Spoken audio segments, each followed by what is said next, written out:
નમસ્કાર, પ્રણામ, સ્વાગત છે તમારા એક નવા વિડીયોમાં। મિત્રો, પસંદ આવે તો વિડીયોને લાઈક, શેર અને નવા હોય તો ચેનલને સબસ્ક્રાઈબ જરૂરથી કરી જવું।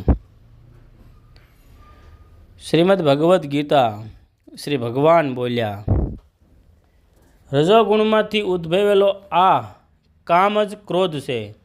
આ ઘણું ખાનારો એટલે કે ભોગોથી કદી ન ધરાતો અને મહાપાપી છે।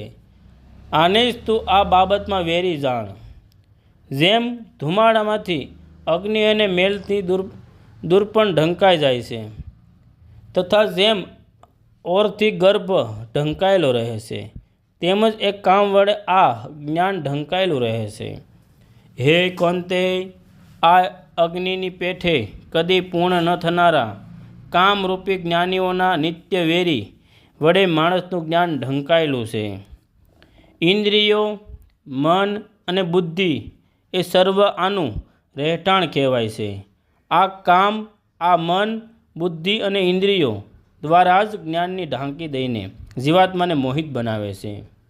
માટે હે ભરતવંશીઓમાં શ્રેષ્ઠ, તું પહેલાં ઇન્દ્રિયોને વશમાં કરીને જ્ઞાન અને વિજ્ઞાનનો નાશ કરનાર આ મહાપાપી કામને અવશ્ય બળપૂર્વક હણી નાખ। ઇન્દ્રિયોને સ્થૂળ શરીર કરતાં પણ અર્થાત શ્રેષ્ઠ, બળવાન તેમજ સૂક્ષ્મ કહે છે। આ ઇન્દ્રિયો કરતાં મન પર છે, મન કરતાંય બુદ્ધિ પર છે, અને જે બુદ્ધિ કરતાંય પણ સાવ પર છે તે આત્મા છે। આ પ્રમાણે બુદ્ધિ કરતાં પર એટલે કે સૂક્ષ્મ, બળવાન અને ઘણા શ્રેષ્ઠ આત્માને ઓળખીને અને બુદ્ધિ વડે મનને વશ કરીને હે મહાબાહો, તું આ કામરૂપી દુર્જય શત્રુને હણ। ઓમ તસ્સદિતિ। શ્રીમદ ભગવદ્ ગીતા સુમતિષ્યો બ્રહ્મ વિદ્યા યોગ શાસ્ત્રે શ્રી કૃષ્ણાર્જુન સંવાદે કર્મયોગો નામ તૃતીય અધ્યાય સમાપ્ત। જય શ્રી કૃષ્ણ।